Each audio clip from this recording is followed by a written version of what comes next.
You want to know the strangest thing about watching a person lose everything? It's how quiet it is. In the pictures and the songs, ruin always comes with thunder, a flood, a fire, some big loud hand of God sweeping the table clean. But I've lived long enough to tell you the truth of it, and the truth is that most ruin arrives on a Tuesday in a clean-pressed shirt, holding a clipboard, saying ma'am very politely while it takes the ground out from under you. I keep a ledger, always have. Little leather book, corners gone soft as an old dog's ears. My wife used to say I'd tally the stars if somebody gave me a tall enough ladder. She wasn't wrong. When the world gets too big to hold, I write it down small, one line at a time, because a thing you can count is a thing you can survive. The morning they came to sell Della Marsh's ranch out from under her, I wrote 3 words at the top of a fresh page. Nobody said anything. And that's the part I want you to sit with before I go on. Not the auctioneer, not the debt, not even the man who came down off that mountain and did the thing that none of us had the nerve to do. I want you to sit with the silence first, the whole crowd of us, 40 grown ranchers who'd all borrowed sugar from that woman's kitchen, standing in her yard with our hats in our hands, watching and saying nothing. Because that silence is where this story really starts. And by the time it ends, I promise you, you'll understand exactly what it cost to break it. The auctioneer set up his little folding table on the porch of Della's house like the porch belonged to him. That's the first thing I noticed, and it lodged in me like a splinter. He put his coffee down on the rail Frank Marsh had planed by hand the summer before his heart quit, and he never once looked at the wood. It was the 3rd week of October. I remember because the cottonwoods along the creek had gone the color of a struck match, and there was that smell in the air you only get in the high country when fall is done pretending and winter has started clearing its throat. Wood smoke, frost coming, the dry paper smell of dead leaves. I stood near the back of the crowd with my hands jammed in my coat and my ledger in my breast pocket, where I could feel it against my chest. And I watched 40 people I'd known my whole life pretend to be somewhere else. Della came out onto her own porch at 8:40 in the morning. She had put on her good dress. That's what got me. She could have come out in barn clothes, could have come out looking beaten, and God knows nobody would have blamed her. Instead, she'd put on the blue dress she wore to church and to funerals, and she'd pinned her gray hair up the way a woman does when she has decided she will not, under any circumstances, give the vultures the satisfaction of seeing her hair down. She was 61 years old. Her husband had been in the ground for 14 months. And she walked out onto that porch with her chin level and her hands folded, and she looked at all of us the way a schoolteacher looks at a room that has disappointed her. I wrote in my ledger, blue dress, chin up. The debt was $31,000. I know the number because everybody knew the number by then. That's how it goes in a valley this size. A secret is just a fact that hasn't finished traveling yet. Frank had borrowed against the ranch 3 winters running to keep it going through the drought, the way half of us had, the way I'd nearly had to myself. He'd meant to pay it back. Everybody means to pay it back. That's not a plan, that's a prayer, and the bank does not accept prayer as legal tender. Then Frank's heart gave out in the north pasture with a fence tool still in his hand, and the note came due, and Della learned in the space of one afternoon, in a lawyer's office, that a marriage of 39 years and a lifetime of getting up before the sun added up, on paper, to less than what a stranger owed a building in town. The bank had a buyer already. That was the part nobody was saying out loud, but everybody knew. A land company from down the flats had been circling the whole valley for 2 years, buying up the failed places, the widow places, the too tired to fight it places, and stitching them together into one big spread they'd run with hired men and helicopters. They didn't want Della's ranch. They wanted the water rights that came with it. The oldest, deepest, most senior water rights in the whole county, filed by Frank's grandfather in a time when a man could stake a claim to a river with a signature and a stubborn streak. Whoever held those rights held the valley by the throat. And they were about to buy them for $31,000 and a polite ma'am. The auctioneer cleared his throat. He had a good voice for the work, I'll give him that, smooth and quick, the voice of a man who has learned to say sad things fast so they don't have time to become real. He read out the legal description of the property. Section this, township that, all the deadening arithmetic of the law. He read it like a grocery list. And I watched Della's face while he did it, and her face didn't move, and that was somehow worse than if she'd wept. A weeping woman you can go to. A woman that still you can only stand near, helpless, and hate yourself. 40 of us, I wrote, and not one moving toward her. Now, I need to tell you about the mountain man because this is his story too, though he'd have hated me calling it that. He'd have hated me telling it at all. His name was Elias Crane, though almost nobody used it, on account of almost nobody talked to him. He lived up on the shoulder of Cathedral Mountain in a cabin his own father had built, 12 miles from the nearest paved road, and he came down into the valley maybe 4 times a year, spring for supplies, fall for supplies, and twice more for reasons only he understood. He was somewhere past 50. He'd been up on that mountain since before I was a married man, and I was a grandfather twice over. There were stories about him, the way there always are about a man who chooses to be alone, that he'd been a soldier once, that he'd killed a man in Cheyenne and run, that he'd had a family and lost them and couldn't bear the sound of people anymore. I never believed most of it. What I knew for a fact was this. 11 years back, in the bad winter, when a busload of the valley got stranded on the pass road in a whiteout, it was Elias Crane who came down out of the storm on foot with a lantern and walked every last one of them the 4 miles to shelter, and then turned around and walked back up into the white without waiting to be thanked. He didn't like being thanked. Thanking a man is a way of saying you're now finished with him, and I think Elias had been finished, with too many times to want any more of it. He was standing at the very edge of the crowd that morning. I don't know when he came. Nobody ever knew when Elias came. You just turn and find him there, quiet as weather, smelling of pine pitch and wood smoke and something colder underneath, the smell of high stone. He had his hat pulled low. He had his hands folded in front of him, the exact same way Della had hers folded. And I remember thinking, in the middle of everything, that they were the only 2 people in that whole yard standing like they meant it. I didn't know yet that they knew each other. Nobody did. That was the thing about to come apart. We'll open the bidding, the auctioneer said, at $28,000. And here is where the silence I told you about did its real work. Because a man from the land company was there, you could tell him by his boots, too clean, and his coat, too new, and he lifted one finger, lazy as a man swatting a fly, and said, 28. $28,000 to buy a life.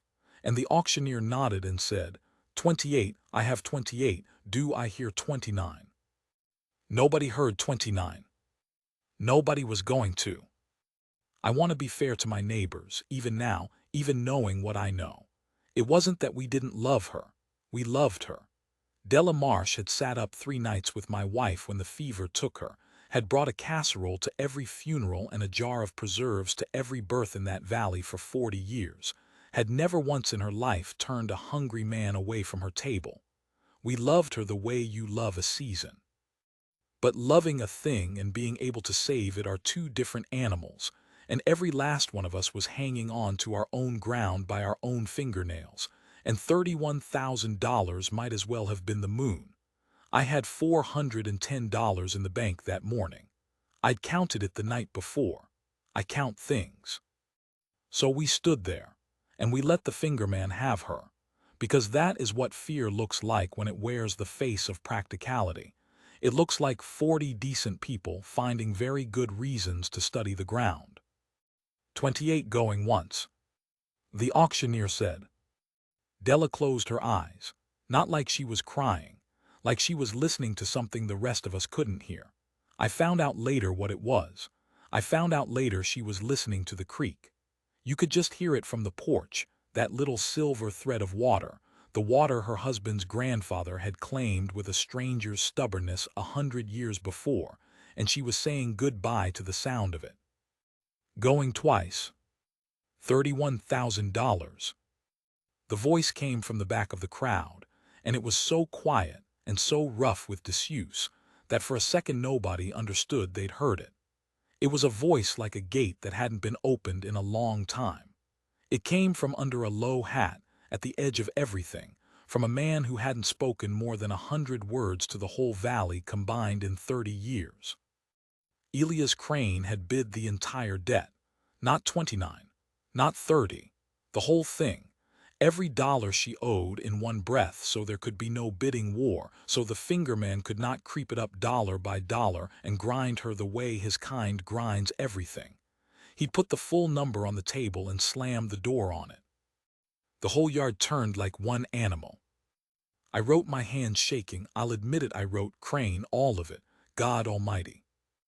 The auctioneer, to his credit, was a professional. He didn't miss more than half a beat. I have 31,000 from the gentleman in the, sir. I'll need to confirm you can produce. I can produce it. Elias hadn't moved. He hadn't raised his voice. He said it the way you'd tell a man the time. Cash, this afternoon, from the bank in town in a strongbox if you care to send somebody along. The fingerman was on his feet now, and his easy manner had gone hard and fast. 32, he said. And this is the moment. This is the whole story right here in the space of about 4 seconds, and I've thought about it every day since, so let me slow it down for you the way it slowed down for me. Because here's what I understood watching Elias Crane's face under that low hat. He didn't have 32. He probably didn't have 31. A man who lives 12 miles up a mountain and comes down 4 times a year does not have $31,000 in cash. What he had, what he must have had, was land. His land. The cabin his father built. The shoulder of Cathedral Mountain where he'd buried whatever it was he'd gone up there to bury. Where he'd spent 30 years being nobody's problem and nobody's business. The one place in the entire world that was his and asked nothing of him and let him alone. That's what a man raises $31,000 against, and he'd have to go up to 32 now, 35, whatever it took. He'd walked into that yard knowing the number, and he had not, I think, expected the fingerman to fight, and now he had to decide, right there, in front of 40 people who'd never given him the time of day, whether Della Marsh's ranch was worth his mountain. He looked at her. It was the only time their eyes met that whole morning. Della had opened hers at the sound of his voice, and she was staring at him with an expression I have never been able to fully put into words. I've tried. In my ledger, I've got half a page of crossed-out attempts. The closest I ever came was, like a woman seeing a debt she never asked to owe, because in that look was recognition. In that look was history. These two knew each other, had known each other, and whatever was between them was old and deep and had a name, and none of us knew it. She gave the smallest shake of her head, barely a movement, don't. And Elias Crane looked back at the auctioneer and said, $35,000. The fingerman sat down. I don't know that I've ever enjoyed watching a man sit down so much in my life. He did the math the same as the rest of us, that this weathered, silent, mountain-smelling stranger was not bluffing, that he would go to 40 to 50, that he would burn his whole life to the waterline before he let that finger touch Della Marsh's ranch, and that the water rights, however precious, were not worth the war. He said something to the man beside him. He looked at his clean boots, and he was quiet. 35,000, the auctioneer said, and now even his smooth voice had something under it, some crack of the human coming through. 35 going once, going twice. The whole valley held its breath. Sold. The word landed in that yard like the first stone of a rock slide. And then, I'll never forget it, then the silence broke, all at once. 40 people who had stood mute while a woman lost everything found their voices the instant she was saved. And the yard filled with a sound like a river coming loose. Everybody talking, everybody exclaiming, everybody turning to their neighbor to say, did you see? Did you see what Crane just did? As if we had done something, as if we'd been part of it. When the plain, shameful truth was that not one of us had lifted a finger, and a hermit had come down off a mountain, and spent his whole world in 90 seconds to do the thing we were all too scared to do. I didn't cheer. I couldn't. I stood there with my ledger against my chest and I watched Elias Crane turn, without a word, without waiting for so much as a handshake, and start walking back the way he'd come, out of the yard, up the road, toward the mountain he had just signed away. And I watched Della Marsh come off her porch. Fast. Faster than a woman her age in a church dress should be able to move. She came down those steps and across her own yard and she caught him by the arm at the gate, and she turned him around, and I was close enough. I drifted closer without deciding to. I was close enough to hear. "Elias," she said, "what did you do?"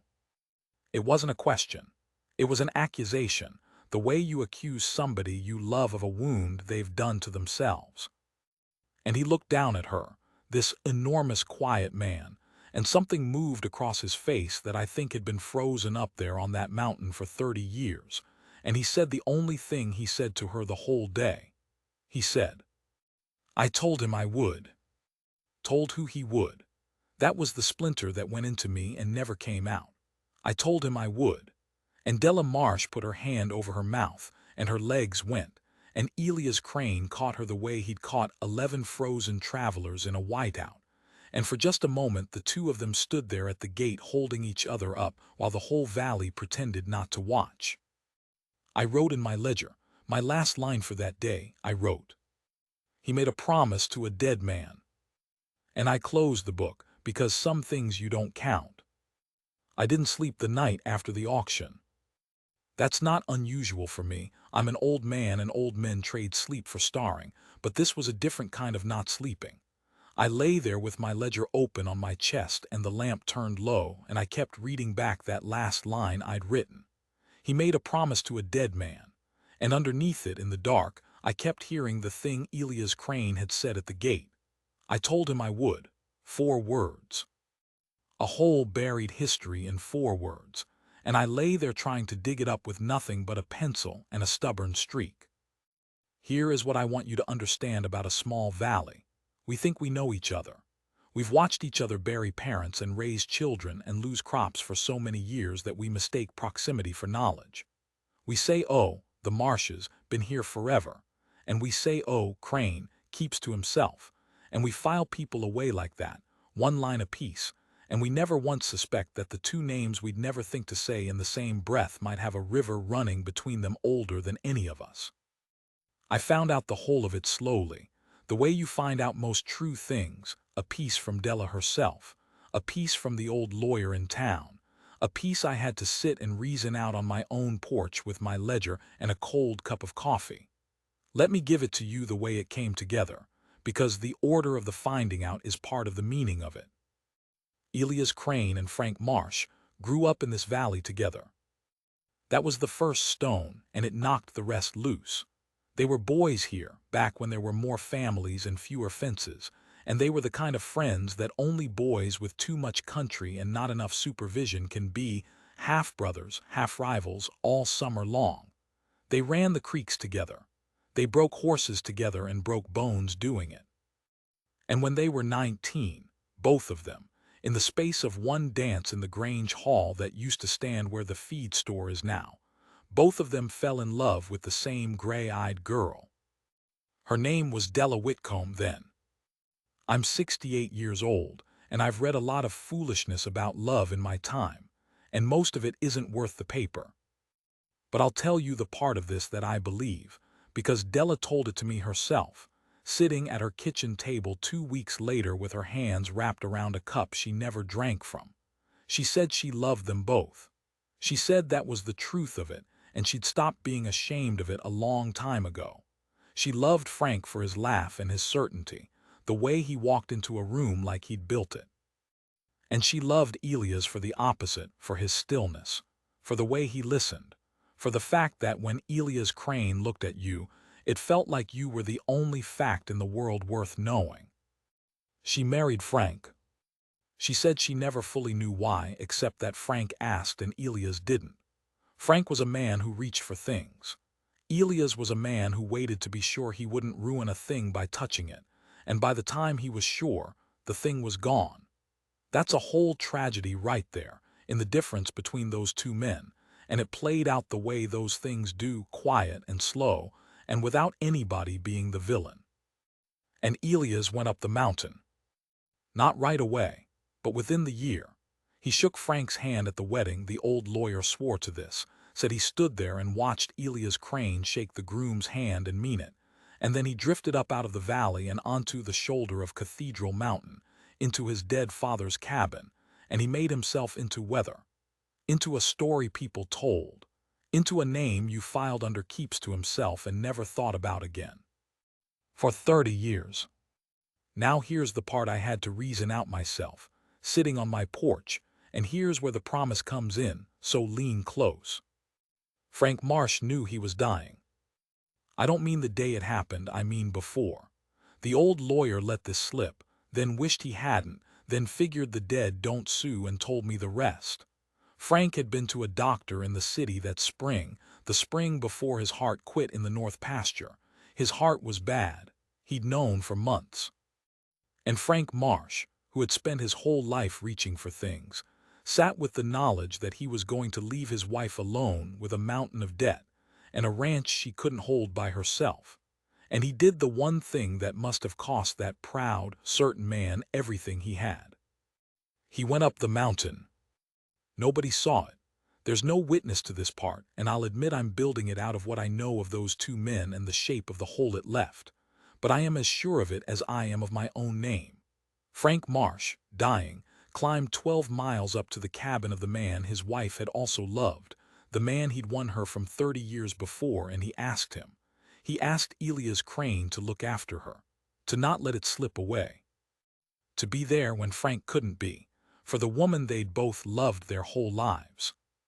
And Elias said, I will. I told him I would. You see it now.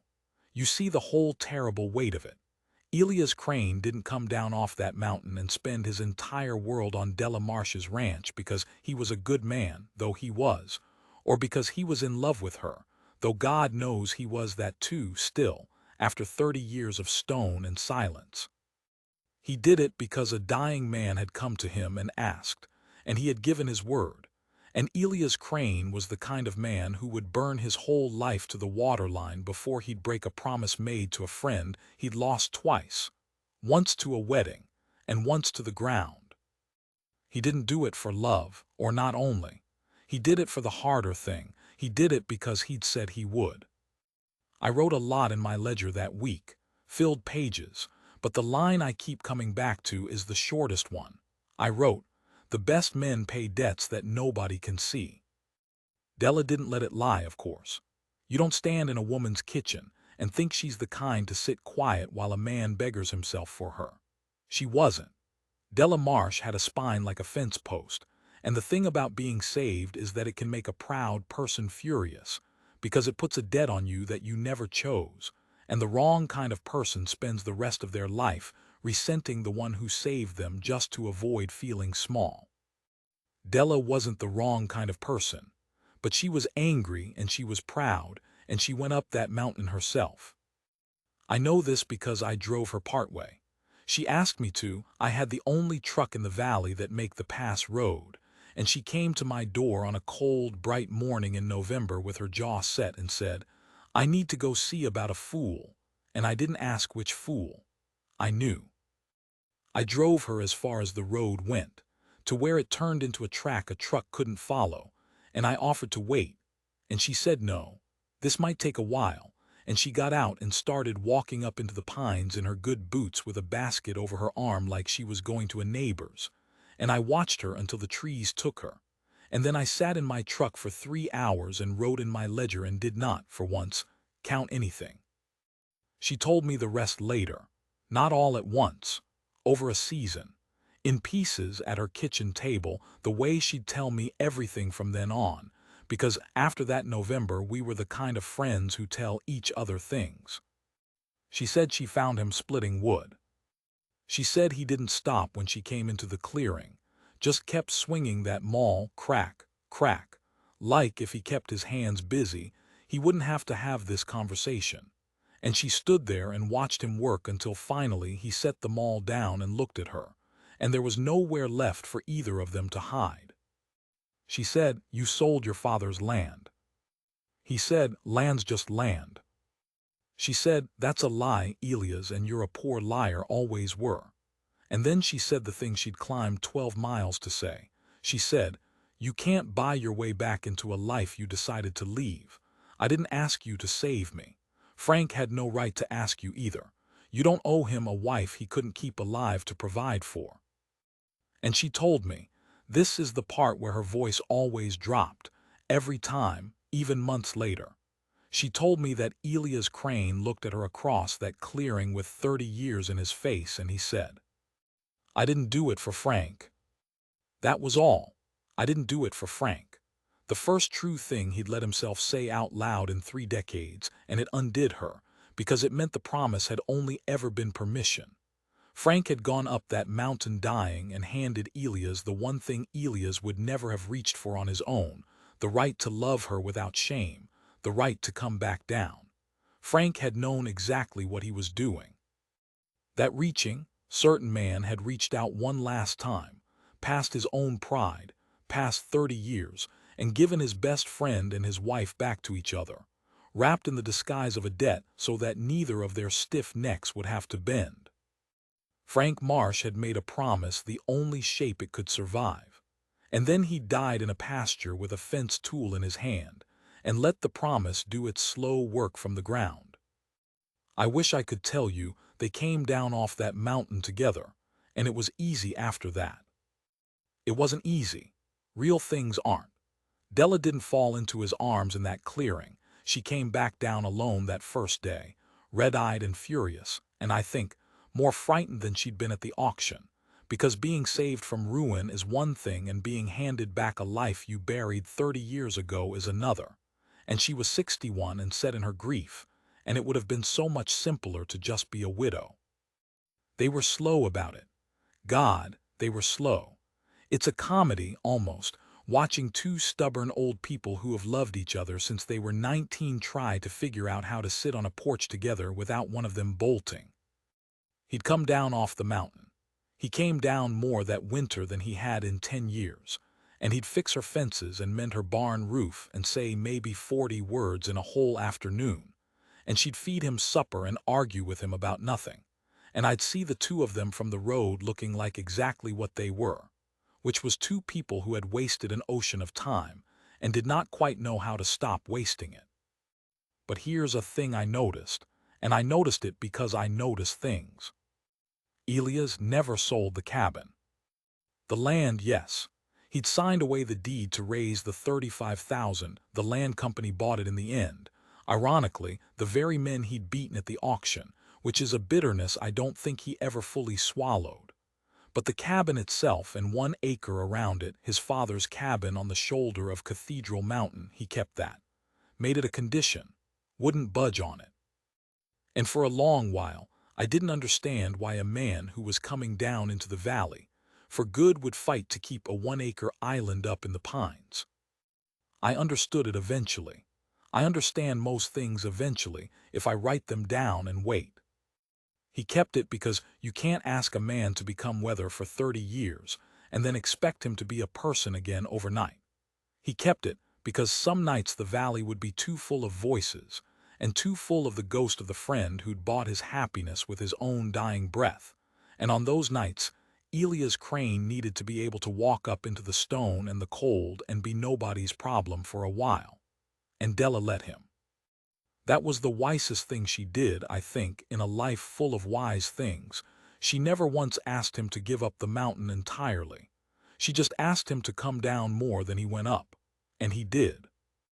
They married in the spring, small, in her yard under the cottonwoods with the creek running silver in the background, that same creek, those same 100-year-old water rights, the sound she'd closed her eyes to say goodbye to at the auction. She kept them. The fingerman never got them. The valley kept its throat. I was there. I stood in the yard where I'd once stood silent while she lost everything, and this time the yard was loud with the right kind of noise, and I had my ledger in my breast pocket where I always keep it. And when the old lawyer who married them asked if anybody objected, I looked around at 40 faces I'd known my whole life and thought about how not one of us had spoken up at the auction, and how one man who'd forgotten how to speak at all had said the only word that mattered. I didn't write anything down that day, I just watched. Some things you don't count. Frank Marsh is buried in the little cemetery on the rise above the creek, where you can hear the water. I go up there sometimes. Everybody in the valley does. Della planted the whole slope in wild iris, and it's become a place people walk to. There's a bench up there now. Simple thing, cedar, weathered gray already though it's only a few years old. Elias built it.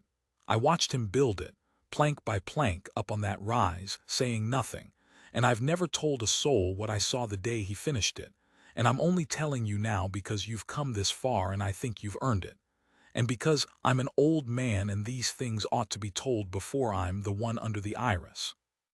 He set the bench so it faces the grave, and when he'd sunk the last screw, Elias Crane, this enormous, silent man who'd loved one woman his whole life and lost her to his best friend and gotten her back from a promise made in the dark.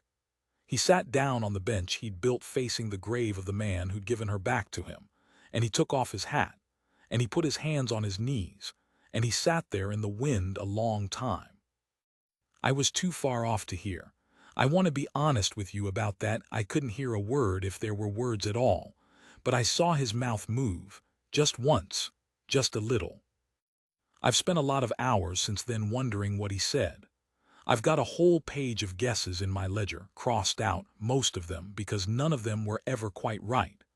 But I think, and this is only what I think, a old man's reckoning, worth exactly what you paid for it. I think he said thank you. Because that's the thing about being thanked, isn't it? Elias Crane never could stand to be thanked. It always felt to him like a door closing, like being finished with. But a man will say to the dead what he could never stand to say to the living. And Frank Marsh, wherever he is, was the one man in all the world Elias could thank without it meaning goodbye. Because Frank had already gone, and the thanking couldn't push him any further away. And it couldn't ever be finished, not really. Not between the two of them, not now. Della was down in the yard when he did it. She saw it too, I found out later. We never spoke of it to each other, her and me, not once in all the years. Some things you leave alone. I keep a ledger, always have. And I've learned that the most important lines are the ones you write and then sit with, and never show anybody, and carry around against your chest until they're soft as an old dog's ears. The last thing I ever wrote about the two of them, I wrote the evening after that wedding, sitting on my own porch with the light going gold and long across the valley. I wrote it and I've never crossed it out, and I'll leave you with it. And then I'll leave you because you can take it the rest of the way yourself. I trust you to.